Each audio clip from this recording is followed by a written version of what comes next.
calming option. Violet grins and scratches Erwin behind the ear. Either way, Herbie, no one will want that watch now. It looks like someone trod on it. Best to just chuck it out. Chuck it out? I splutter, hardly able to believe my ears. You mean throw it away? Of course, Vi replies. It's useless. Don't tell me you're going to keep it. I hold up the watch and turn it in the light. As well as the cracked glass and the dust of decades, the leather strap is baked stiff by radiator heat, and the steel casing is crisscrossed with scratches. I admit the prospects of fixing this watch are not great, but then I glance over to the small shelf below where I hang my lost and founder's cap. There, gleaming in the warm firelight and packed full of mechanical wonders, is the pearlescent shell of my trusty clockwork hermit crab Clermit.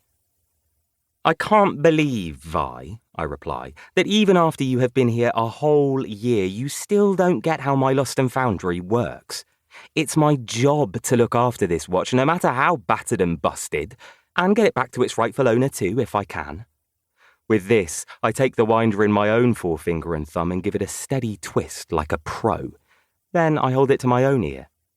But if I had hoped to somehow prove a point to Violet, I'm disappointed. The watch remains silent and still. And dead. Just bin it, Herbie, Violet insists, before adding, and I haven't been here quite a year, have I? Not yet.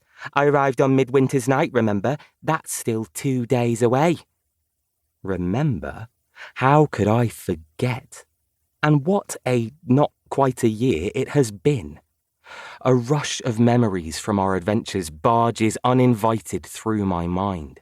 Our near-death experience with the legendary malamander, monstrous mayhem with the stormfish Gargantis, the terror of our dealings with a being known as the Shadowghast, and then, just a few weeks ago, all those gruesome goings-on at Festigrim's eerie waxworks.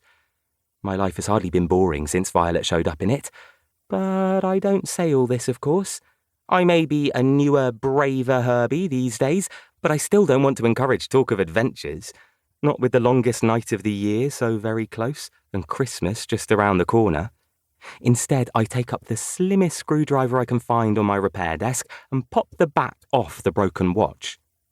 Inside, in contrast with the ruined exterior, the watch's clockwork mechanism gleams pristinely. Holding it to the lamplight, I stare into the brass wheels and cogs, wondering where to even begin.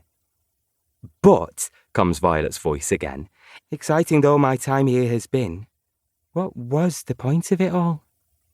I look up to find that it's Violet's turn to stare into space now, her excited mood suddenly gone, her eyes bright inside her hair. Prrrp, says Erwin. A year, Violet exclaims. A year since I came here to find my parents, Herbie, and found instead you. An Eerie-on-Sea and a whole new life of adventure and magic, and yet, wonderful though it has been, I'm no nearer to solving the mystery of my parents' disappearance than I was that first night. So maybe in the end, this amazing year has all been for nothing after all. It's not nothing, I say, just as Violet did a moment ago. I mean, you came to find your parents, Vi, and found yourself instead, like a character in a book or something. That's a bit corny, Herbie. Yeah, well, I turn back to the watch. It's still true.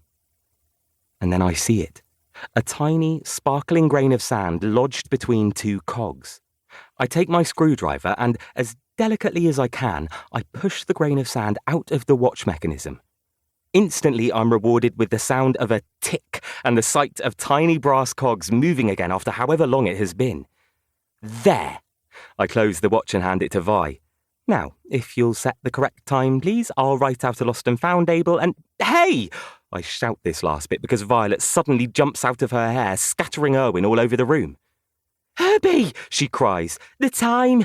Have you forgotten what we're doing tonight? We're going to be late! In a moment, she has set the watch, buckled it onto her wrist, and is pulling on her coat. I do a shudder. I can't help it. I haven't forgotten what we're doing tonight, but I was hoping Violet had. Don't look like that! Violet grins as she winds her scarf around her neck. We promised, and judging by the weather outside, it's the perfect night for it. That's what worries me. I reach for my own coat, trying not to...